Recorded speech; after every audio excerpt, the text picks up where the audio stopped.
This video is sponsored by War Thunder. Alright, let's do this one last time. You guys want more movement games, right?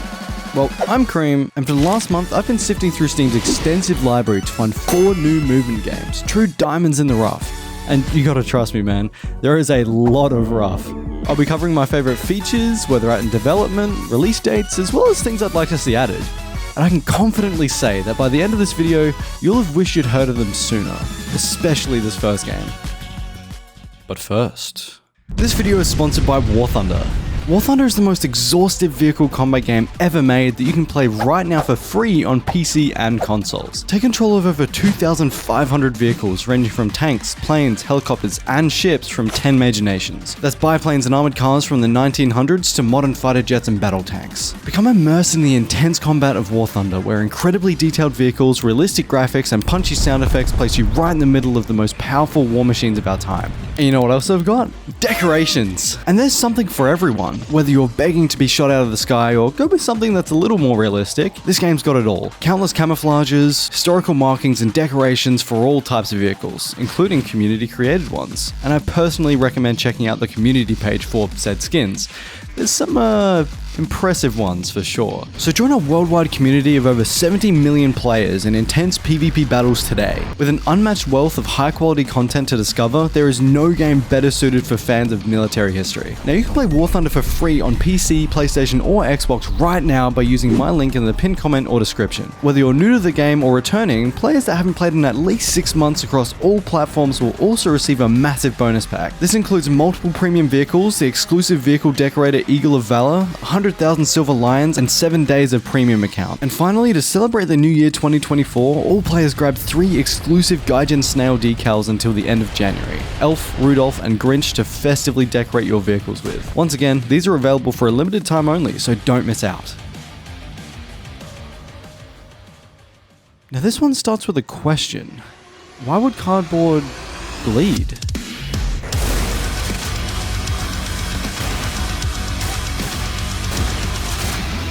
Paperhead is a fast-paced FPS game set in a world where everything is made out of cardboard. And having grown up with games like Little Big Planet and Tearaway, this one immediately caught my attention. The game has you exploring a secret research facility where you have to uncover why paper cut people are suddenly able to bleed. And I gotta say, the use of uncover here is very generous. I mean, I'm not sure how many times you need to kick a patient into a wall at Mark 10 to figure out why they bleed, but hey, you do you. Your other methods of discovery include rapid invasive surgery, lead injection, and I don't really have any wordplay for this next one, crushing them under your boot. And you really need to give credit to how well these are animated. They're literally just cardboard cutouts, but they somehow feel more impactful than a lot of modern FPS games. Seriously, look at the shotgun reload. It feels so weighty. The gameplay is similar to that of Doom or Ultrakill, where you'll run around the stage prioritizing the more dangerous enemies before absolutely crushing the grunts with style. Now since it is a demo, there's only 2 types of enemies. Well, I mean, unless you count this thing, but the dev has teased 2 surprisingly menacing enemies, so I'm super excited to hear more about them. And just like a lot of other demos I've covered, this one also shares the famed "to be announced" tag. But seeing as he only took 9 months to produce something this polished, I can easily see it being released before Silksong. So go give it a try. The story is intriguing, the art style is very unique, and the movement is better than most. A link will be down below.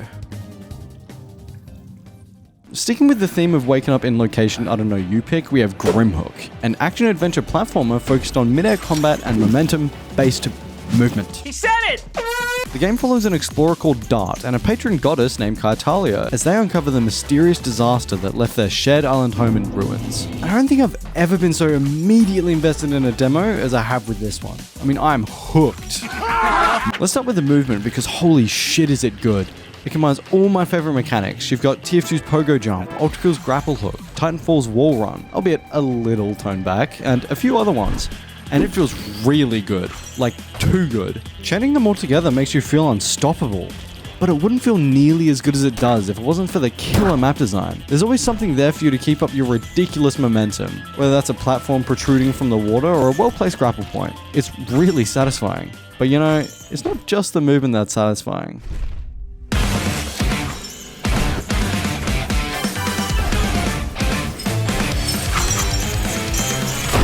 I don't think I've ever brought it up before, but my two all-time favorite obscure weapons are Spectral Tentacles and Makeshift Chain Hooks. Alawi from League of Legends, Roadhog from Overwatch, Kratos from God of War. They're just so satisfying to use, especially here. And as I mentioned earlier, this game is a large focus on mid-air combat, and I think at this point I've probably spent less time on the ground than I have in the air. I mean, I found myself unintentionally treating it like the floor is lava due to just how satisfying it is to float around the arena like an Apache helicopter.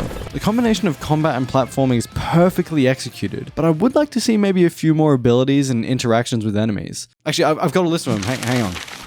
I'd love to have an ability to grapple enemies from below and slam them towards the ground rather than flying up towards them. Maybe you could introduce an enemy that's heavily armored on the top but weak on the underside, giving this new technique a purpose and allowing for more expression. And since you do spend a lot of time in the air, I'd like to see some more aggressive enemies that shoot high-speed projectiles, which would give your dash more uses during combat. But besides that, no notes. The story had me engaged in the first 30 seconds, the visuals are gorgeous, just give me more. Soon, ideally. Please, I want more. I need more. Alright, with those two out of the way, it's time for the honourable mentions. First up is Echo Point Nova. And honestly, I don't even need to try to sell you on it. Here, look. Hoverboard, grapple hook, sniper rifle, and I've already downloaded it. Currently, this game is a fleshed out FPS sandbox with some added story elements. But honestly, you could remove 90% of it, leave me with the previously mentioned, and I'd still love it. And I mean, the way I played it, you might as well have done exactly that, because for most of my playtime, I just went for ridiculous trick shots. But if you do check this one out, I highly recommend you experiment with all the weapons and abilities. You can shove people with your hoverboard, flick people up with your grapple hook, activate slow-mo for those cinematic trick shots, and so much more. In terms of a release date, it's coming soon, which is just a fancy way of saying to be announced. But he's already made a game before, so my hopes are pretty high. Turns out he updated the game since I last recorded it. I'm not going to talk about it, but just know there's more stuff, so go play it. Next up, we've got a very unique nature-themed speedrunning FPS called Spring Dash. And the first thing I have to mention is this music, man. It fills me with a childlike wonder that I didn't know I was missing. I mean, give it a listen. But, moving on to the actual gameplay, this is probably the fastest movement game I've ever seen. You're given a magic wand that can cast a number of plant-based abilities, like a clover bounce pad or a vine grapple, which you can combine to generate insane speeds. Each level has 3 medals for completing them, and I gotta admit, these are really hard. But if you're up for a bit of competition, then this is definitely for you. There's a pretty big speedrunning scene, and the game is equipped with a leaderboard so you can see exactly where you stack up. Currently there is only 6 levels, and unfortunately, just like the other ones, it's still... Wait, hang on. Wait, are you sure? Guys, this one actually has a release date. Q1 2024. Go add it to your wishlist. Well, there you have it. Those are my recommendations, but I want to hear what you guys have to say. Let me know down in the comments what games you're looking forward to, and I might just include them in the next one. Thanks again to War Thunder for sponsoring this video. Go play it for free on PC, PlayStation, or Xbox by using my link in the pinned comment or description. New and returning players that haven't played in at least 6 months will receive a big bonus pack containing a bunch of goodies. And until the end of January, you can also get 3 exclusive snail decals. But keep in mind, this is only available for a limited time, so be quick. And a very special shout out to everyone who joined the Patreon from the last video. Sam really appreciates the company. And if you want to see your name here, then go ahead and check it out. There's a bunch of cool perks like editing breakdowns and member shoutouts like this, so go join up. And if you want even more movement games to get excited for, then go check out this video right here. As always, thanks a lot for watching. Make sure to like, subscribe,